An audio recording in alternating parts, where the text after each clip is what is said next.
Hindi drug lord o pusher ang naaresto ng mga taga-CIDG, kundi ang kanila mismong hepe sa Pampanga na sangkot umano sa illegal na droga.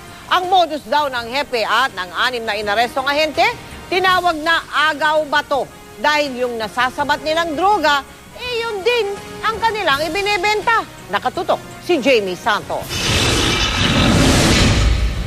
Ang mismong hepe ng Criminal Investigation and Detection Group o CIDG Pampanga na si Police Chief Inspector Bienvenido Reydado ang sentro ng operasyon ng CIDG Anti-Crime Group kagabi.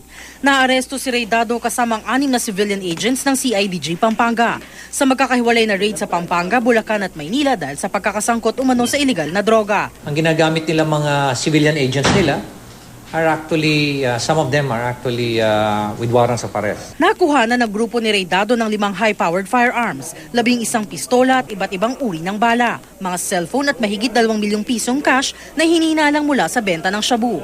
Karamihan umano sa mga armas, walang lisensya o kung meron man, pasuna. Ang modus ng grupo na tinatawag nilang agaw bato, manghuli ng mga Chinese drug lord at ibenta ang mga nasabat na droga. At dito sa agaw bato na to, ang sistema nila is huhuli sila ng isang mostly Chinese ang hinuhuli nila rito, kukunin nila yung stock, negotiate nila kung magkano babayaran pa na pera, tapos papakawalan nila yung drug trafficker. 2 buwan daw isinailalim ng CIDG-ACG sa surveillance ang grupo ni Reydado kaya matibay daw ang ebidensya nila.